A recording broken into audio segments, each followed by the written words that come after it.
नमस्कार दोस्तों, मैं जय कुमार यादव एक बार फिर से आपको स्वागत है अपने चैनल गुरुकुल शिक्षा केंद्र में। दोस्तों आज हम लोग क्लास 10th का बायोलॉजी का 5वां चैप्टर हमारा पर्यावरण पढ़ेंगे। तो आइए सीधे बात करते हैं पर्यावरण की। देखिए, पर्यावरण में जितने भी घटनाएं घटने वाली है, चाहे अच्छे हो बुरे हो, वो सारे चीज़ों का आज हम लोग पढ़ेंगे बारे में। तो चलिए सीधे सवाल की ओर। उम्मीद करता हूँ कि आप सब लोग का तैयारी अच्छा से चल रहा होगा, और नए हैं तो चैनल को सब्सक्राइब कर लीजिए ताकि अगला वीडियो सबसे पहले आप तक पहुँचे। इससे पहले मैंने फिजिक्स केमिस्ट्री का पूरा ऑब्जेक्टिव पर डाल चुका हूँ और मैथ का भी, तो आप जाकर देख सकते हैं। चलिए सीधे सवाल की ओर चलते हैं। निम्न में से कौन जैव अनिम्नीकरण पदार्थ है? तो डीडीटी, कागज, वाहित मल, इनमें से कोई नहीं। देखिए, जैव अनिम्नीकरण का मतलब जो समाप्त हो जाने वाला हो, तो ये डीडीटी हो जाएगा। ये वाहित मल और कागज ये सब समाप्त होने वाला नहीं है, इसीलिए ये जैव निम्नीकरण हो जाएगा। ये अजैव निम्नीकरण है, ठीक है। ओजोन परत पाई जाती है समताप मंडल में, अंग्रेजी में बोलते हैं स्ट्रेटोस्फीयर में, यानी 2 का आंसर ए हो जाएगा, ठीक है। निम्न में से कौन एक जलीय आहार श्रृंखला है जो जल में रहने वाले हैं? तो 3 का आंसर बी हो जाएगा आपका शैवाल, जलीय कीट, मछली। ये जल में रहने वाला आहार श्रृंखलाएं है, ठीक है। स्थलीय के लिए अलग होते हैं, ठीक है। अगला सवाल है, निम्नलिखित में से किससे आप उपभोक्ता की श्रेणी में रखेंगे? तो 4 का आंसर आपका हो जाएगा ए हो जाएगा, हरे पौधे ये उपभोक्ता होते हैं, ठीक है। आगे सवाल है, निम्न में कौन एक जैविक प्रक्रम द्वारा अपघटित होने वाला पदार्थ है? जीव के द्वारा, मतलब इसको खाने के बाद क्या हो सकता है, ये अपघटित हो जाएंगे। ऐसा पदार्थ कौन होते हैं? तो सूखे घास पत्ते हैं, ये अपघटित हो जाएंगे, बाकी कोई नहीं होगा। पॉलीथीन, रबर, प्लास्टिक ये सब समाप्त होने वाले नहीं हैं, यानी अपघटित नहीं होंगे, इसीलिए ये नहीं होंगे। सवाल नंबर 6 है, हरे पौधे कहलाते हैं। हरे पौधे क्या कहलाते हैं? तो ये हो जाएगा आपका उत्पादक कहलाते हैं, याद रखिएगा। अगला सवाल है, इनमें से मुर्दाखोर कौन है? मुर्दाखोर का मतलब से याद आ गया जूताखोर। जूताखोर का मतलब जो जूता खाता है, खाता का मतलब जूता से पिटाता है, ठीक है। और मुर्दाखोर का मतलब जो मुर्दा खाता है। मुर्दा खाने वाला है चील है, सियार है, कौवा है, ये सभी क्या है, मुर्दाखोर है, यानी मुर्दा खाते हैं, मरे हुए जीव को खाते हैं, ठीक है। आगे सवाल है, निम्नलिखित में कौन अजैव निम्नीकरण है? अजैव निम्नीकरण कौन है? तो कागज, लकड़ी, कपड़ा, प्लास्टिक। प्लास्टिक अजैव निम्नीकरण है, ये समाप्त होने वाले नहीं है, ठीक है, आसानी से। अगला सवाल है, आसानी से याद आ गया, मिल जाती है आसानी से जिसकी ख्वाहिश किसकी, जीत तो उसकी है जिसको पाने में बरसों लग जाते हैं। जी हाँ दोस्तों, जो चीज़ें पाने में बरसों लगते हैं उसी के पीछे लोग भागते हैं। आसानी से मिलता है उसको तो कदर ही नहीं करते हैं लोग। जैसे कि आपको पैसा मिल जाए तो तुरंत ख़त्म कर देते हैं, 4-5 मिल के किसी तरह, लेकिन वही कमाया हुआ पैसा रहेगा तो बहुत सोच समझ के खर्च करते हैं, ठीक है। इसीलिए हम लोग मेहनत करेंगे और अच्छे मार्क्स से पास होंगे और आगे फ्यूचर के लिए प्लानिंग करेंगे। ये बहुत बड़ा स्टेज है मैट्रिक, ठीक है, यहीं से आपका जीवन का शुरुआत होगा, करना क्या है। सवाल की ओर चलते हैं। 9वां सवाल है, निम्न में से कौन से पर्यावरण के जैविक घटक नहीं है? जैविक घटक कौन नहीं है? तो 9 का आंसर आपका हो जाएगा बी, वायु। ये जीव द्वारा घटने वाली घटनाएं नहीं है, पौधे, जंतु, मनुष्य ये सब हो सकते हैं, पर वायु नहीं, ठीक है, ये अजैविक घटना है, ठीक है। अगला सवाल है 10, निम्न में से कौन सा जैव अनिम्नीकरण है, प्रदूषक है? गोबर गैस, पानी, कागज, प्लास्टिक। तो जैव मतलब जीव द्वारा, ये हो जाएगा 10 का आंसर आपका हो जाएगा बी हो जाएगा, प्लास्टिक। प्लास्टिक जो है जैव अनिम्नीकरण प्रदूषक है जो समाप्त नहीं होंगे। ठीक है, आगे सवाल है, तालाब किस प्रकार का पारिस्थितिक तंत्र है? तो प्राकृतिक है, याद रखिएगा। सवाल नंबर 12 है, निम्न में से कौन स्थलीय परितंत्र नहीं है? स्थलीय मतलब जो स्थल पर होता है, तो जंगल स्थल पर ही है, घास के मैदान स्थल ही है, मरुस्थल स्थल ही है। एक बचा एक्वारियम, तो आंसर हो जाएगा आपका बी। CFC है, क्लोरोफ्लोरोकार्बन बोला जाता है, इसको फुल फॉर्म होता है। ठीक है, तो 13 का आंसर आपका हो जाएगा ए हो जाएगा। सवाल नंबर 14 है, मृत शरीर को पचाने वाले जीव को कहते हैं, क्या कहेंगे भाई? तो 14 का आंसर बी हो जाएगा, अपघटक जीव कहते हैं। ठीक है, सवाल नंबर 15, वनों की अधिक कटाई का परिणाम क्या है? भूस्खलन, कम वर्षा, भूमि अपरदन, सभी हो जाएगा। ये पेड़ों की कटाई के कारण ही हो रहा है। ठीक है, वर्षा कम हो रहा है, भूमि का कटाव हो रहा है, यानी कि भूमि जो है कट कट कर बारिश के मौसम से क्या हो जा रहा है, सभी एक स्थान से दूसरे स्थान तक जा रहे हैं। बाढ़ आने से भूमि का अपरदन हो रहा है, क्या हो रहा है, भूमि कट कट कर सब जो खेत है उस कम हो रहा है। अगला सवाल है, जैव वातावरण में शामिल है, जैव वातावरण में कौन शामिल है? 16 का ऑप्शन हो जाएगा आपका बी हो जाएगा, जंतु, पौधे तथा मनुष्य जैव वातावरण में शामिल है। बाकी इनमें से मृदा जल तो है बट वायु नहीं है, सूर्य का प्रकाश नहीं है, वायु नहीं है, वर्षा भी नहीं है, इनमें से कोई नहीं। ऑप्शन हो जाएगा आपका बी, कंप्लीट है। ठीक है, सवाल नंबर 17 है, वैसे जीव जो पौधे एवं जंतु दोनों को भक्षण करता है क्या कहलाता है? मतलब खाता है। तो 17 का आंसर आपका हो जाएगा सी, सर्वभक्षी। ठीक है, अगला सवाल है, जीवाणु एवं कवक कहलाते हैं, क्या कहलाते हैं? तो 18 का आंसर बी हो जाएगा, अपघटक कहलाते हैं। ठीक है, सवाल नंबर 19, सौर ऊर्जा जीवमंडल में निम्न में से किसके द्वारा प्रवेश करती हैं? तो हरे पौधे के द्वारा।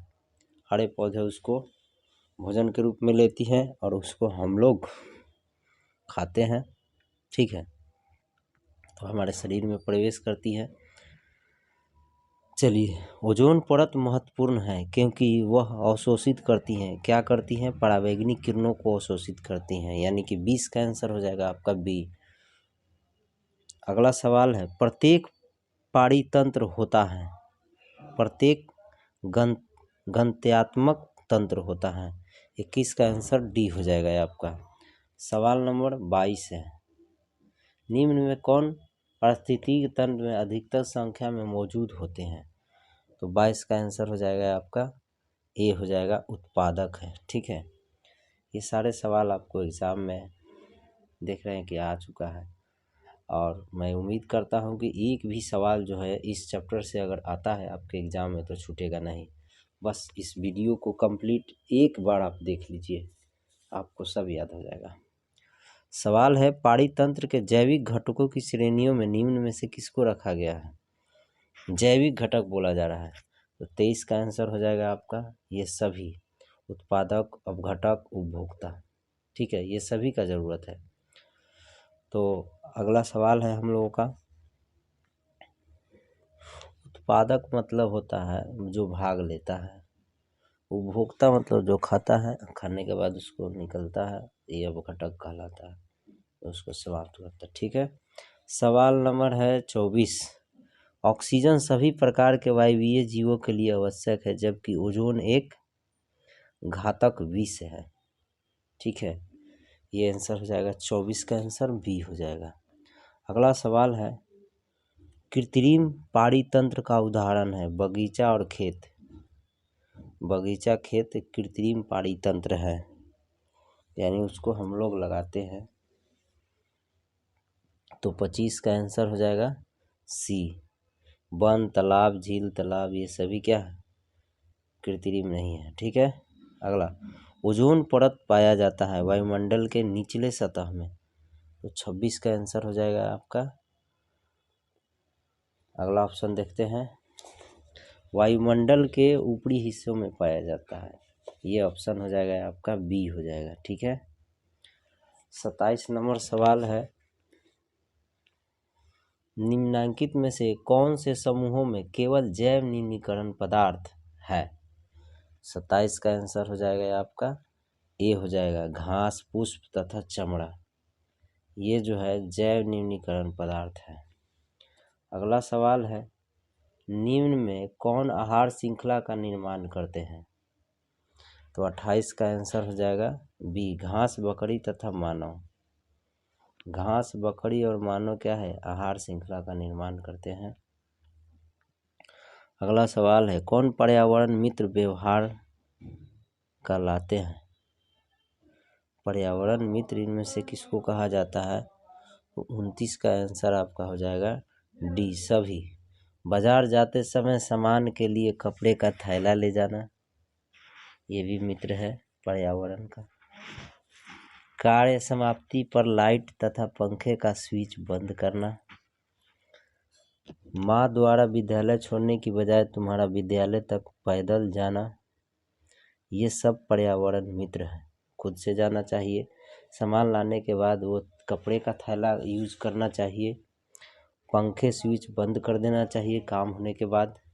ठीक है, ये पर्यावरण के लिए अच्छी बात है, यानी कि ऐसे करते हैं तो आप पर्यावरण का मित्र हैं, यानी उसको बचाना चाहते हैं।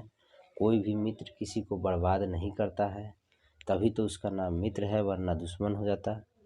और इसके विपरीत ठीक करते हैं जिसको दुश्मन कहा जाएगा। ठीक है, चलिए। जीवमंडल में जैसे हम लोग प्रदूषण फैलाते हैं तो उसके लिए हम लोग दुश्मन हैं। जीवमंडल में ऊर्जा का एकमात्र स्रोत क्या है? सूर्य है। ठीक है, यानी कि आंसर बी हो जाएगा 30 का। अगला सवाल है 31, घास स्थलीय परिवर्तन में उत्पादक है। ये कौन है? घास है, घास उत्पादक है। अगला, ओजोन के अणु में ऑक्सीजन के कितने परमाणु होते हैं? तो 3 होते हैं। ओजोन को O3 बोला जाता है, जबकि ऑक्सीजन को O2 के रूप में पाया जाता है और ओजोन O3 के रूप में पाया जाता है। यानी इसमें अणु जो होता है, परमाणु जो होता है 3 होते हैं। ठीक है। अगला सवाल है, अपघटक का उदाहरण है, इसमें कौन अपघटक है?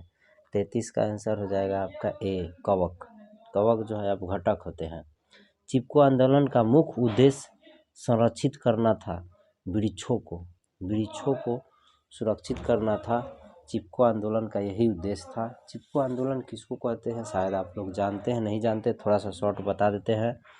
एक, जब वृक्ष को काटा जा रहा था तो उसमें लोग जो हैं उसमें जाकर चिपक गए, इसीलिए उसका नाम चिपको आंदोलन हो गया। ठीक है। अगला सवाल है 35, निम्न में कौन सा प्राकृतिक पारिस्थितिक तंत्र है? प्राकृतिक पारिस्थितिक तंत्र है, कौन है इसमें से? 35 का आंसर हो जाएगा आपका डी, जंगल। जंगल जो है प्राकृतिक पारिस्थितिक तंत्र है। ठीक है। अगला सवाल है, कौन सी गैस वैश्विक ऊष्मन के लिए उत्तरदायी है? कौन सी गैस वैश्विक ऊष्मन के लिए उत्तरदायी है? 36 का आंसर हो जाएगा आपका ए, कार्बन डाइऑक्साइड है। ठीक है। सवाल नंबर 37, ओजोन परत किस हानिकारक विकिरण से पृथ्वी को सुरक्षा प्रदान करती है? तो पराबैंगनी किरणें से। इसके पृथ्वी पर सीधे पड़ने से आदमी का जो है शरीर का बाहरी हिस्सा काला हो जाता है। जैसे कि आप अपने हाथ का बाहर वाले हिस्से देखिए काला है और अंदर वाले हिस्से क्या होते हैं? गोरा होता है थोड़ा सा। ठीक है, आप देख सकते हैं। अगले, कौन सा अजैव निम्नीकरण कचरा है? थर्मोकोल हो जाएगा, केले का छिलका, टिश्यू पेपर जो जिसे हाथ पोंछ कर हम लोग फेंकते हैं तो वो सब तो गल जाता है, बट थर्मोकोल जो होता है प्लास्टिक का होता है, ये समाप्त नहीं होता है।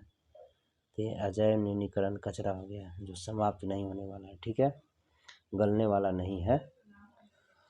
इनमें से कौन सर्वाहारी जीव है? तो मनुष्य जो है पेड़ पौधे से संबंधित जो भी खाने वाला पदार्थ है उसको भी खाते हैं और जीव जंतु दूसरे जीव जंतु को मार कर भी खाते हैं, जैसे मुर्गा मछली। ठीक है, इसलिए मनुष्य हो जाएगा आंसर।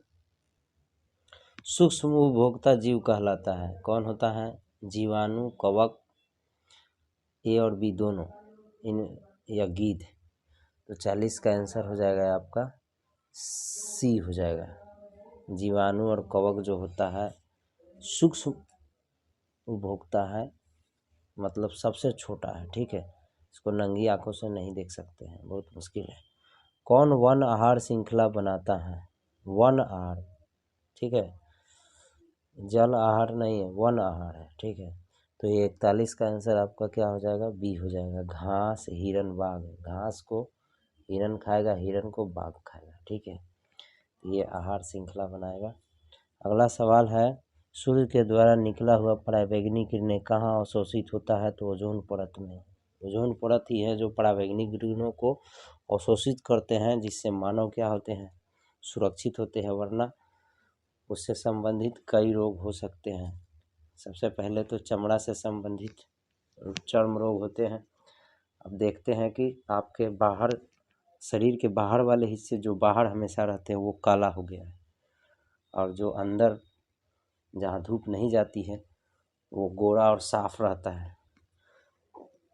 ठीक है, इससे कैंसर भी होता है। ठीक है, अगला, पराबैंगनी किरणें के कारण मनुष्य में कौन सा रोग उत्पन्न होता है? त्वचा कैंसर। देखिए, त्वचा कैंसर होगा आपका। सवाल नंबर 44, वायुमंडल कितने परतों में बांटा हुआ है? तो 5। तो 44 का आंसर आपका हो जाएगा बी। अगला सवाल है, पादप खाने वाले जीव को कहते हैं शाकाहारी, याद रखिएगा। अगला सवाल, इनमें से कौन मानव निर्मित जैव निम्नीकरण है? जैव निम्नीकरण है, तो 46 का आंसर हो जाएगा आपका बी हो जाएगा, बायोगैस। ये मानव द्वारा बनाया गया है। ठीक है, आगे सवाल है, वायुमंडल में नाइट्रोजन की मात्रा 78% होता है, याद रखिएगा। सवाल नंबर 48, निम्न में से कौन आहार श्रृंखला सही है? ये इसमें से आपको देख कर बताना है, ये कोई याद करने वाला नहीं है, इसमें चेंज भी हो सकता है। तो 48 का आंसर आपका बी हो जाएगा, घास, चूहे, सर्प, मोर। घास को चूहा खाएंगे, जंगली चूहा, ये घर में रहने वाला नहीं। और चूहा को सांप खाता है, और सांप को मोर खाएगा। ठीक है, अगला सवाल 49, एक खाद्य श्रृंखला में तीसरे पोषी स्तर पर हमेशा कौन रहता है?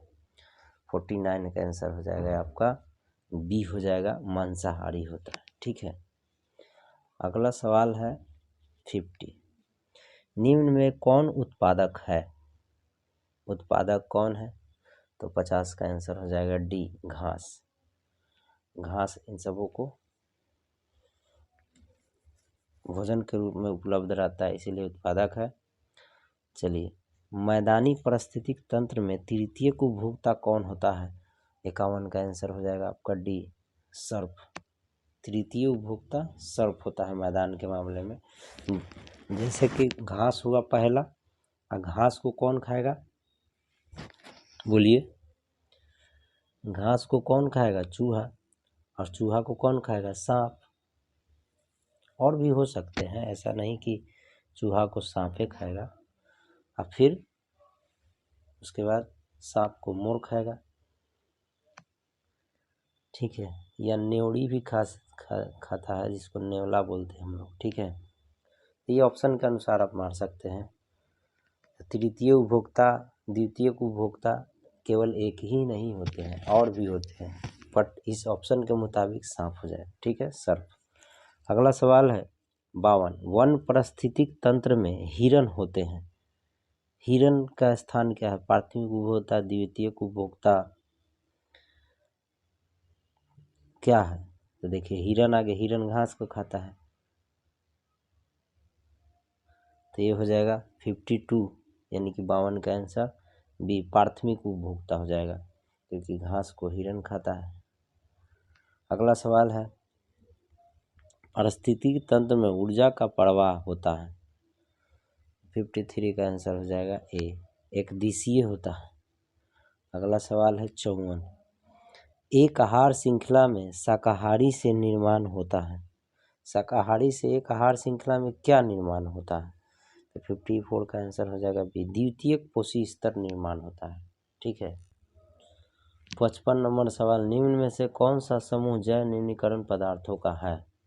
इस ऑप्शन को देखकर बता सकते हैं। तो 55 का आंसर आपका सी हो जाएगा, फलों के छिलके, गोबर, पेपर, ये सब जैव निम्नीकरण पदार्थ है जो समाप्त हो सकते हैं। ठीक है, जो समाप्त नहीं होगा वो अजैव निम्नीकरण कहलाएगा। ठीक है। आगे सवाल है 56, सभी हरे पौधे होते हैं स्वपोषी होते हैं, यानी वो अपना भोजन स्वयं बनाते हैं। अगला सवाल है, कौन सी गैस ओजोन परत के छेद के लिए उत्तरदायी है?